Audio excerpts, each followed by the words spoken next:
स्वागत है आपका भारत वॉइस में। अगर आपसे ये कहें कि भाजपा शासित एक राज्य में विधानसभा की एक सीट पर हुए चुनाव में बीजेपी के उम्मीदवार की जमानत जब्त हो गई तो शायद आपको विश्वास नहीं होगा और विश्वास होना भी नहीं चाहिए, क्योंकि एक निर्दलीय उम्मीदवार भी अगर चुनाव जीतता है तो कई बार वो इतना मजबूत होता है कि उसकी जमानत जब्त नहीं होती, सामने वाली पार्टी को खूब टक्कर देता है।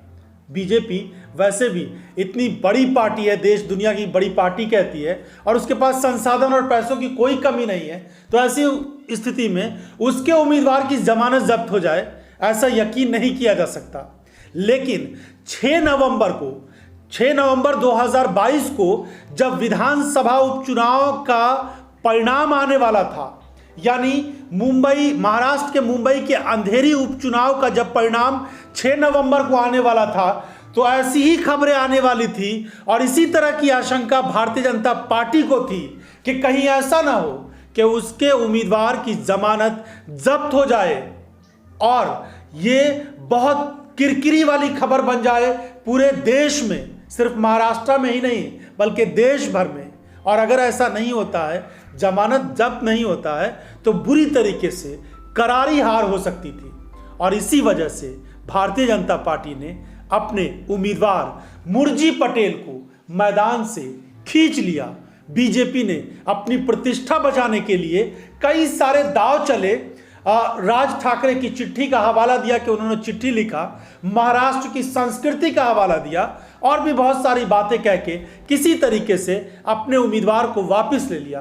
क्योंकि जब से ये सरकार बनी है बीजेपी और एकनाथ शिंदे गुट की शिवसेना से अलग होके, तब से ही भारतीय जनता पार्टी और एकनाथ शिंदे गुट के हालात महाराष्ट्र में जमीनी स्तर पर ठीक नहीं बन पा रहे हैं।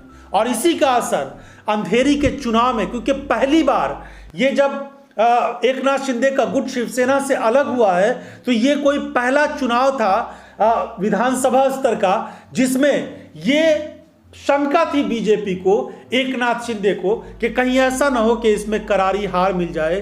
क्योंकि एकनाथ शिंदे गुट के विधायकों के बारे में कहा जा रहा है कि वो बुरी तरीके से अंदर ही अंदर नाराज हैं और भारतीय जनता पार्टी के नेताओं में भी खेमेबाजी चल रही है महाराष्ट्र में बहुत ज्यादा।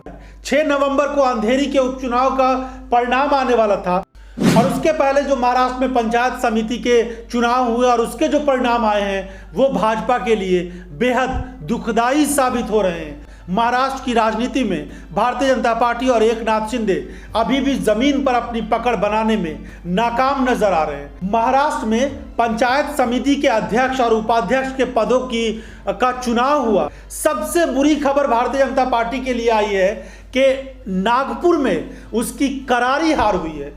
नागपुर हम सब जानते हैं कि देवेंद्र फडणवीस जो उप मुख्यमंत्री हैं इस समय, कई सारे और मंत्रालय हैं वो वहीं से आते हैं। नितिन गडकरी जो केंद्रीय मंत्री, कद्दावर मंत्री हैं, वो वहीं से आते हैं। महाराष्ट्र इकाई के जो भारतीय जनता पार्टी के अध्यक्ष हैं चंद्रशेखर बावनकुले, वो वहीं से आते हैं। आरएसएस का मुख्यालय है, लेकिन नागपुर में भारतीय जनता पार्टी को कांग्रेस पार्टी ने धूल चटा दिया है।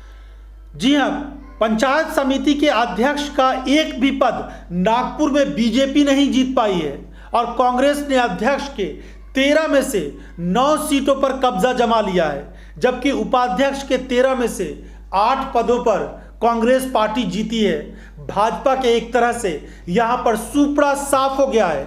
महाराष्ट्र के बाकी हिस्सों में भी इसी तरह के परिणाम आए हैं जिसने भाजपा को यह एहसास करा दिया है कि उसकी जमीन हिली हुई है। और बीजेपी जब इस तरीके से हिल गई है तो एकनाथ शिंदे गुट का और क्या कहना है, जो अभी अपने आप को संभाल ही नहीं पा रही है। चुनाव चिन्ह के बारे में लोगों को पता ही नहीं चल पाया है, उनके चुनाव चिन्ह पर भी एक नया विवाद खड़ा हो गया है। तो इस तरह के हालात के बीच महाराष्ट्र की राजनीति में उद्धव ठाकरे के लिए 3 बड़ी खबरें आई है। एक, शिवाजी पार्क में जो दशहरा रैली की गई उसमें इतनी जबरदस्त भीड़ आई और महाराष्ट्र के लोगों ने गांव मोहल्लों से उठकर मुंबई में आकर डेरा जमाया और बता दिया कि वो उद्धव ठाकरे के साथ हैं। तमाम सरकारी संसाधन लगाए जाने के बावजूद भी एकनाथ शिंदे को वो सहयोग लोगों का नहीं मिल सका जिसकी उनको उम्मीद थी। इसके बाद एक दूसरा पड़ाव आता है जहां पर अंधेरी का विधानसभा उपचुनाव होना था एक सीट पर। वहां पर बीजेपी ने अपने उम्मीदवार को वापस ले लिया और उसके पहले जो महाराष्ट्र में पंचायत समिति के चुनाव हुए और उसके जो परिणाम आए हैं वो भाजपा के लिए बेहद दुखदाई साबित हो रहे हैं। तो ऐसी स्थिति में बीजेपी चुनाव से लेकर लोगों के समर्थन तक में कमजोर पड़ती नजर आ रही है और एकनाथ शिंदे की हालत उससे भी बुरी नजर आ रही है। अब ये कहा जा रहा है कि उद्धव ठाकरे अपने आप को इतना धीरे धीरे मजबूत करते जा रहे हैं, वो लगातार लोगों से मिल रहे हैं, आदित्य ठाकरे भी लोगों से मिल रहे हैं और खास करके ये जो गठबंधन है महाविकास आघाड़ी का वो और मजबूत होता जा रहा है। आने वाले लोकसभा चुनाव के लिए तैयारियां धीरे धीरे बेहतर तरीके से जमीनी स्तर पर की जा रही है।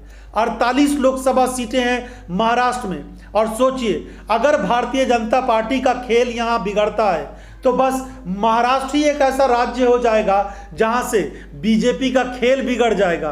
बाकी बिहार जैसे राज्य और बंगाल जैसे राज्यों को तो अलग रखा जाए, अगर महाराष्ट्र में बीजेपी की सीटें कम हो जाती है तो ये भाजपा के लिए बेहद चिंता वाली बात हो सकती है। ऐसी स्थिति में बीजेपी अब आगे किस तरह से रणनीति बनाएगी ये देखने वाली बात होगी। लेकिन इस समय जो भी खबरें आ रही है उद्धव ठाकरे के लिए बेहद अच्छी खबर आ रही है और उद्धव ठाकरे का जो आत्मविश्वास है वो बेहद बढ़ता जा रहा है क्योंकि महाराष्ट्र की जनता का समर्थन उद्धव ठाकरे को मिल रहा है और ऐसा तमाम तरह के हालात को देखकर अंदाज़ा लगाया जा सकता है और इसमें किसी तरह की कोई शंका नहीं होनी चाहिए क्योंकि अगर पंचायत समिति का चुनाव होता है वो गांव-गांव में होता है। सैकड़ों सीटों पर चुनाव होना और गांव-गांव से जुड़ा हुआ ये चुनाव दर्शाता है कि किस तरीके से किस पार्टी का समर्थन करने वाले लोग हैं। तो इस तरह की स्थिति अगर महाराष्ट्र में बनती है, भारतीय जनता पार्टी को अपने उम्मीदवार को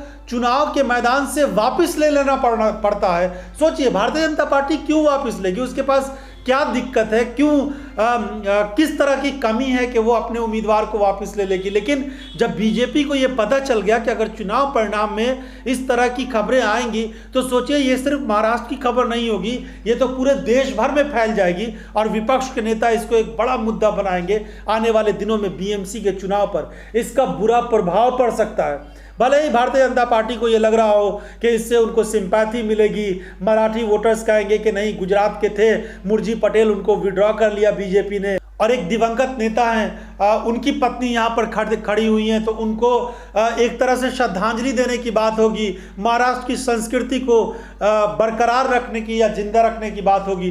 तो इस तरह की बातें भले ही बीजेपी कर रही हो लेकिन स्थिति बीजेपी के लिए और एकनाथ शिंदे के लिए महाराष्ट्र में ठीक नहीं चल रही है। आपकी इस एपिसोड के बारे में जो भी राय हो अपनी राय ज़रूर दीजिएगा। बहुत बहुत धन्यवाद।